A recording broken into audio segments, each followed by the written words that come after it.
નમસ્કાર મિત્રો, શું તમે જાણવા માંગો છો કે 23થી 29 માર્ચ 2026નું આ અઠવાડિયું તમારા જીવનમાં કેવા બદલાવ લઈને આવી રહ્યું છે? શું આ 7 દિવસો તમારા માટે પ્રગતિના દ્વાર ખોલશે કે પછી તમારે સાવચેતી રાખવાની જરૂર છે?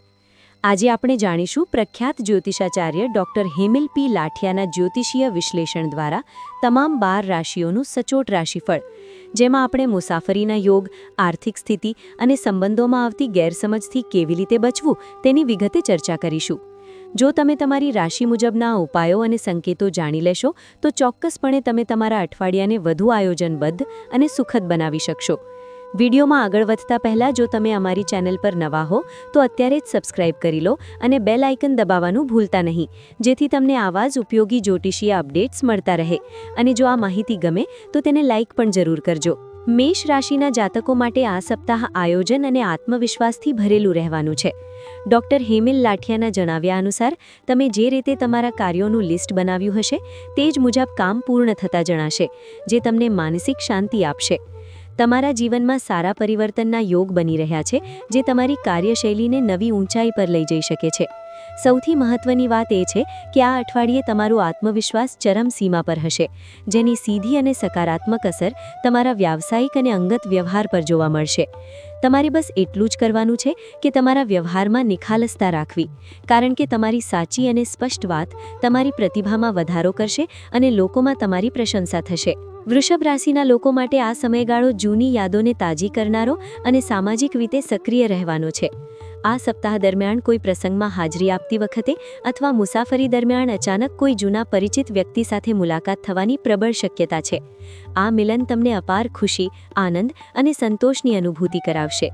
જો કે વાર્તાલાપમાં તમારો સમય થોડો વધારે પસાર થઈ શકે છે, પરંતુ જો તમારે કોઈ અગત્યની કે ગંભીર ચર્ચા કરવાની હોય તો આ સમય તેના માટે ઘણો સાનુકૂળ જણાય છે. તમારામાં કંઈક નવું જાણવાની અને શીખવાની વૃત્તિ પ્રબળ બનશે, જે તમારા વ્યક્તિત્વના વિકાસમાં મદદરૂપ થશે. જો તમે કોઈ નવું આયોજન હાથ પર લીધું હશે તો તેમાં સફળતા મળવાની પૂરેપૂરી સંભાવના છે. મિથુન રાશિના જાતકો માટે આ અઠવાડિયું થોડું વ્યસ્ત અને સાવચેતીભર્યું રહેવાની સલાહ આપે છે. કોઈ ચોક્કસ કાર્યના હેતુથી લોકો તમને મળવા આવે તેવા પ્રસંગો વધુ બનશે, જેના કારણે સામાજિક સંપર્કો વધશે. તમે તમારા રોજિંદા કામકાજમાં એટલા વ્યસ્ત રહેશો કે કદાચ અંગત સમય ઓછો મળે, પણ આ વ્યસ્તતા ફળદાયી રહેશે. એક રાહતના સમાચાર એ છે કે તમારા હિત શત્રુઓ કે તમારી વિરુદ્ધ ખટપટ કરનારા લોકો આ સમયે કાબૂમાં રહેશે અને તમને નુકસાન પહોંચાડી શકશે નહીં.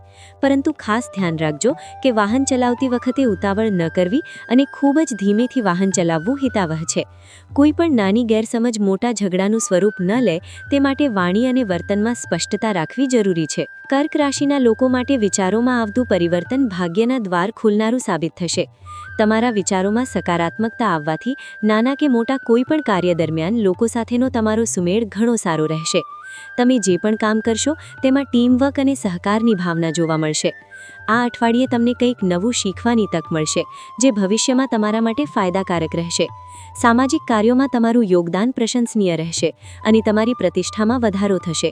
નવા લોકો સાથે પરિચય થવાના યોગ છે, જે તમારા વ્યાવસાયિક કે અંગત જીવનમાં નવા આયામો જોડી શકે છે. તેથી દરેક નવી તકને ખુલ્લા મને આવકારજો. સિંહ રાશિના જાતકો માટે આ સપ્તાહ ઉત્સાહ અને નવી તકોનું મિશ્રણ લઈને આવ્યું છે. કોઈ ત્રીજી વ્યક્તિ દ્વારા તમને નવા પ્રોજેક્ટ કે કાર્ય વિશે મહત્વની જાણકારી મળી શકે છે, જેના આધારે તમે ભવિષ્યનું આયોજન કરી શકશો. તમારામાં કામ કરવાનો એક અલગ જ જોશ જોવા મળશે અને સદનસીબે તમને આસપાસના લોકોનો પણ પૂરો સહયોગ પ્રાપ્ત થશે. જો કે કામની વચ્ચે જ્યારે પણ ફુરસદ મળશે ત્યારે તમને આરામ કરવાની ઈચ્છા વધુ થશે, જે સ્વાસ્થ્ય માટે સારું છે. પરંતુ સાવધ રહેવાની જરૂર ત્યાં છે કે ઇતર પ્રવૃત્તિઓમાં તમારો સમય વધુ વેડફાઈ ન જાય. આ સાથે જ નાણાંના બિનજરૂરી ખર્ચ પર કાબૂ રાખવો ખૂબ જ જરૂરી છે, નહીં તો આર્થિક સંતુલન બગડી શકે છે. કન્યા રાશિના જાતકોએ આ અઠવાડિયે ધીરજને પોતાનો મંત્ર બનાવવાની જરૂર છે. દરેક નાની મોટી બાબતમાં ઉતાવળ કરવાને બદલે ગણતરીપૂર્વક આગળ વધવું તમારા માટે હિતાવહ રહેશે. ખાસ કરીને જ્યારે તમે કોઈની સાથે વાતચીત કરી રહ્યા હો ત્યારે શબ્દોની પસંદગીમાં ખૂબ જ ચોકસાઈ રાખવી જરૂરી છે, કારણ કે તમારી એક નાની ભૂલ ગેરસમજ ઊભી કરી શકે છે. જો તમે વ્યાવહારિક અભિગમ રાખશો અને સામે પક્ષે પણ તેટલી જ મર્યાદા જાળવશો તો સંબંધોમાં મધુરતા જળવાઈ રહેશે. શાંતિ અને સંયમ રાખવાથી તમે આવનારી મુશ્કેલીઓને સહેલાઈથી ટાળી શકશો. તેથી આ 7 દિવસો દરમિયાન કોઈ પણ ઉશ્કેરાટમાં આવ્યા વગર શાંતિથી કામ લેવું તમારા હિતમાં છે. તુલા રાશિના લોકો માટે આ સમયગાળો થોડો પડકારજનક રહી શકે છે, ખાસ કરીને આર્થિક અને માનસિક મોરચે. બિનજરૂરી કે અણધાર્યા ખર્ચાઓ તમારી ચિંતા વધારી શકે છે, તેથી બજેટ બનાવીને ચાલવું સલાહભર્યું છે. અચાનક કોઈ મુલાકાતીઓ આવી શકે છે અથવા અણધારી મીટિંગ્સના કારણે તમારી વ્યસ્તતા વધી જશે અને કદાચ તમને લાગે કે તમારો સમય વેડફાઈ રહ્યો છે. વાતચીત દરમિયાન ખાસ ધ્યાન રાખજો કે તમારા અવાજમાં ઉગ્રતા ન આવે, કારણ કે ગુસ્સામાં બોલાયેલા શબ્દો ગેરસમજ ઊભી કરી શકે છે. ધીરજ ધરવી તમારા માટે અનિવાર્ય છે, કારણ કે આ સમય પસાર થઈ જશે અને શાંતિ રહેવાથી તમે સ્થિતિને સારી રીતે સંભાળી શકશો. વૃશ્ચિક રાશિના જાતકોની આ અઠવાડિયે જિજ્ઞાસા વૃત્તિ ખૂબ જ પ્રબળ જોવા મળશે. તમને દરેક બાબતમાં ઊંડા ઉતરવાની અને નવું જાણવાની ઈચ્છા થશે, જે સારી વાત છે. પરંતુ એની સાથે જ તમારામાં ઉતાવળ કરવાની વૃત્તિ પણ વધશે, જે ક્યારેક નુકસાનકારક સાબિત થઈ શકે છે. ડોક્ટર હેમિલ લાઠિયા સલાહ આપે છે કે કોઈ પણ નિર્ણય લેતા પહેલા 2 વાર વિચારજો.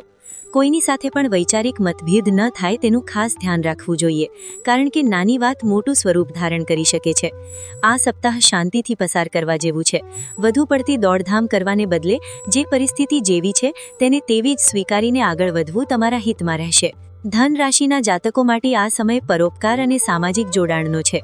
તમારામાં બીજાને મદદ કરવાની અને સહયોગ આપવાની ભાવના વિશેષ રૂપે જાગૃત થશે. તમે તમારા મિત્રો અને સ્નેહીજનો સાથે ગુણવત્તાપૂર્ણ સમય પસાર કરશો, જે તમારા માનસિક સ્વાસ્થ્ય માટે ઉત્તમ રહેશે. જો કોઈ સામાજિક કે ધાર્મિક કાર્યમાં સેવાની તક મળે તો તમે તન, મન અને ધનથી તેમાં જોડાવા માટે તત્પર રહેશો. મન શાંત રાખવું અને ઉમદા વિચારો સાથે આગળ વધવું એ જ તમારી સફળતાની ચાવી છે. આ ઉપરાંત આ અઠવાડિયે તમને તમારી મનપસંદ વસ્તુઓની ખરીદી કરવાનો મોકો મળશે, જે તમને આંતરિક સંતોષ અને ખુશી આપશે. મકર રાશિના લોકોએ આ અઠવાડિયે પોતાની જવાબદારીઓ પ્રત્યે વધુ સભાન રહેવું પડશે. કામનું ભારણ વધી શકે છે, તેથી ધીરજ રાખવી અત્યંત હિતાવહ છે. કોઈ પણ પરિસ્થિતિમાં ઉશ્કેરાટથી બચવું જોઈએ, કારણ કે તે તમારી સામાજિક પ્રતિષ્ઠા કે કામના સ્થળે સંબંધો બગાડી શકે છે. જો તમને લાગે કે ક્યાંક વાત વણી રહી છે, તો તરત જ નમ્રતાપૂર્વક ચોખવટ કરી લેવી જોઈએ, જેથી કોઈ ગેરસમજ બાકી ન રહે.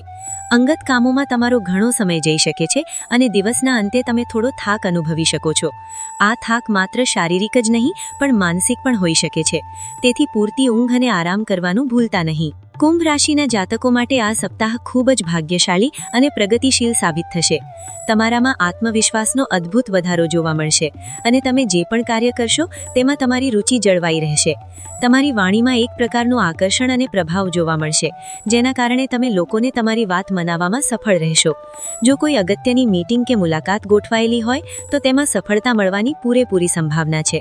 આ સમયગાળામાં કોઈ સુંદર મુસાફરીનું આયોજન પણ થઈ શકે છે, જે તમને માનસિક તાજગી આપશે. તમારો ઉત્સાહ આખા અઠવાડિયા દરમિયાન જળવાઈ રહેશે, જેની સકારાત્મક અસર તમારા વ્યક્તિત્વ અને કામના પરિણામો પર સ્પષ્ટ દેખાશે. મીન રાશિના જાતકોએ આ 7 દિવસો દરમિયાન પોતાના સ્વભાવ પર થોડો કાબૂ રાખવાની જરૂર છે.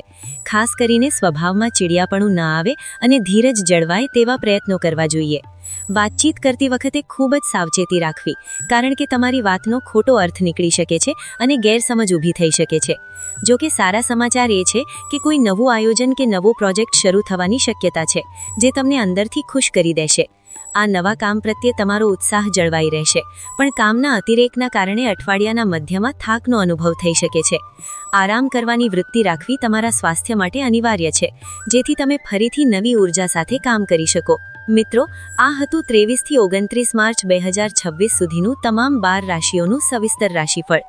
જ્યોતિષશાસ્ત્ર આપણને આવનારા સમયના સંકેતો આપે છે, જેથી આપણે આપણી જાતને તૈયાર કરી શકીએ. ડોક્ટર હેમિલ પી લાઠિયાના આ માર્ગદર્શનથી તમે ચોક્કસપણે તમારા અઠવાડિયાને વધુ સારું બનાવી શકશો. યાદ રાખજો કે ગ્રહોની ચાલ આપણને દિશા બતાવે છે, પણ આપણી મહેનત અને હકારાત્મક અભિગમ જ આપણને સફળતા અપાવે છે. આશા છે કે આ માહિતી તમને તમારા આયોજનમાં મદદરૂપ થશે અને તમે આવનારા પડકારોનો મક્કમતાથી સામનો કરી શકશો. અંતમાં અમને આશા છે કે આ વિડીયો તમને ગમ્યો હશે અને તમારી રાશિ મુજબના સંકેતો તમને ઉપયોગી થયા હશે. જો તમારી સાથે આવી કોઈ ઘટના બને અથવા તમે આ રાશિફળ વિશે શું વિચારો છો તે અમને નીચે કોમેન્ટ બોક્સમાં જરૂર જણાવજો. તમારી કોમેન્ટ્સ અમને વધુ સારા વિડીયો બનાવવા માટે પ્રોત્સાહિત કરે છે. આ વિડીયોને તમારા મિત્રો અને પરિવારજનો સાથે શેર કરજો, જેથી તેઓ પણ આ અઠવાડિયાના ગ્રહ નક્ષત્રોની સ્થિતિ જાણી શકે.